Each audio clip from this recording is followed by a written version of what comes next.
Boletim Coppola.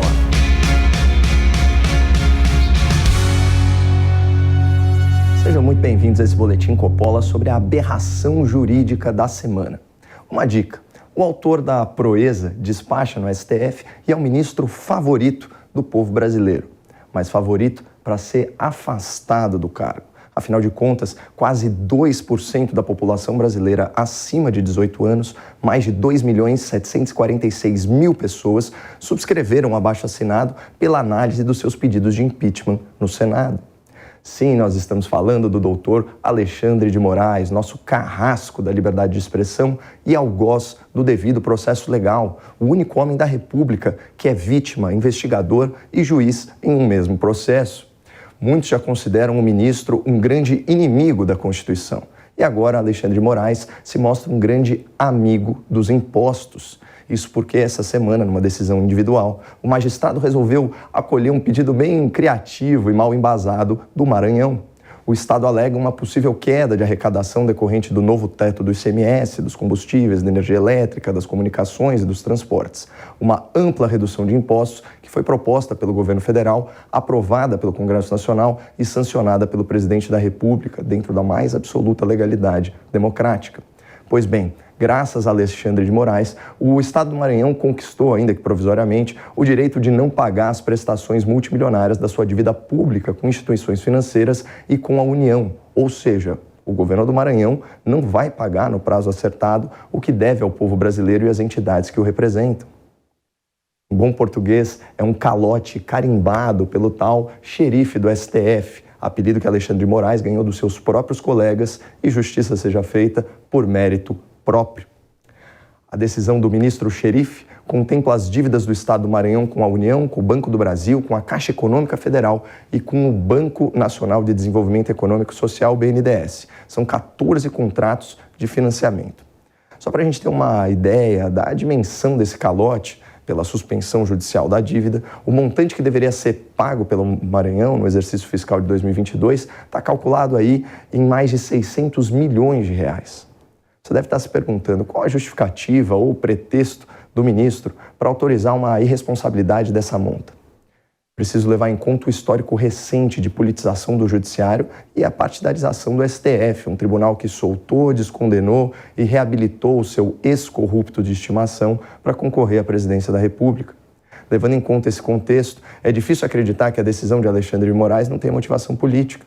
O objetivo parece ser prejudicar o atual governo federal a qualquer custo, nem que isso signifique endividar a União ou mesmo inviabilizar a diminuição de impostos, como o ministro xerife já fez ao proibir a redução nacional do IPI, o Imposto sobre Produtos Industrializados.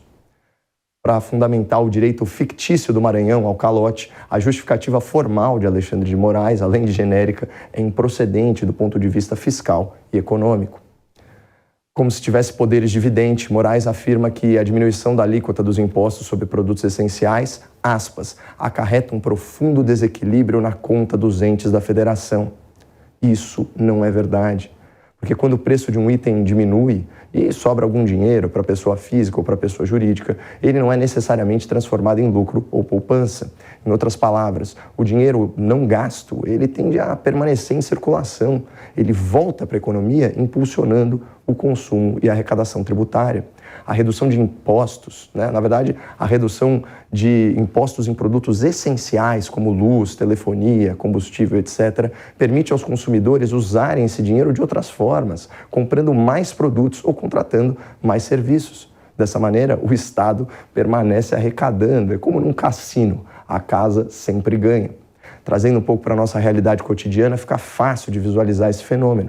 O motorista que hoje, segundo a ANP, está pagando em média 20% a menos no preço da gasolina, pode usar esse dinheirinho extra para complementar suas opções de lazer, para levar os filhos no cinema, ou para incrementar o cardápio das suas refeições, das refeições da sua família, comprar uma carne melhor, esse tipo de coisa. Ao fazer isso, ele continua pagando impostos numa economia mais próspera que tende a crescer e arrecadar ainda mais. Sem falar que, ao decidir a favor do calote do Maranhão, o ministro xerife ignora todo o contexto fiscal do período de pandemia, que fez os estados enriquecerem desproporcionalmente, enquanto o país e a população se endividaram ou empobreceram. No primeiro ano da pandemia, estados e municípios foram agraciados com a suspensão do pagamento das suas dívidas e também com verbas federais extraordinárias, auxílios que, somados, ultrapassam 147 bilhões de reais. Não à toa, em 2020, segundo o Tesouro Nacional, o caixa disponível para governadores e prefeitos saltou para mais de 82 bilhões de reais, um aumento de 94% em relação ao ano anterior, pré-pandemia. 2020 também registrou o recorde nacional de superávit primário entre estados e municípios, mais de 38 bilhões de reais no azul. Para efeito de comparação, no mesmo ano, o governo federal ficou 745 bilhões de reais no vermelho. Já em 2021 e 2022, governadores não tiveram a decência de reduzir impostos e aproveitaram a inflação mundial de itens essenciais, como alimentos e combustíveis, para arrecadar mais, muito mais. Essa postura antiética se viu refletida nos números. Em 2021, os estados arrecadaram 117 bilhões de reais a mais com o ICMS, um aumento de 22% em relação ao ano anterior. Em termos de superávit primário, outro recorde. Os estados e o Distrito Federal terminaram 2021 com mais de 124 bilhões de reais no azul, o melhor resultado da história, 91% acima do ano anterior. E detalhe, todos os estados da federação melhoraram a situação das suas contas públicas, inclusive o Maranhão. Fica a pergunta, por que será que Alexandre de Moraes ignorou completamente esse contexto fiscal tão favorável e positivo dos estados na hora de autorizar o calote da dívida maranhense? Pior que não foi só isso que o ministro Xerife ignorou. A nova lei do teto do ICMS, que baixou a alíquota do imposto sobre energia, comunicações, transportes e combustíveis, prevê uma compensação para estados que tiverem perdas de arrecadação maiores que 5%, justamente o abatimento da dívida com a União.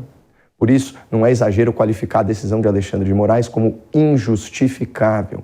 E pior, ela abre um precedente perigosíssimo para que outros estados da federação também entrem nessa fila para não arcar com as suas obrigações financeiras, o que seria um desastre para a segurança jurídica e para a economia do país. Muito obrigado, não percam as esperanças no Brasil e fiquem com Deus.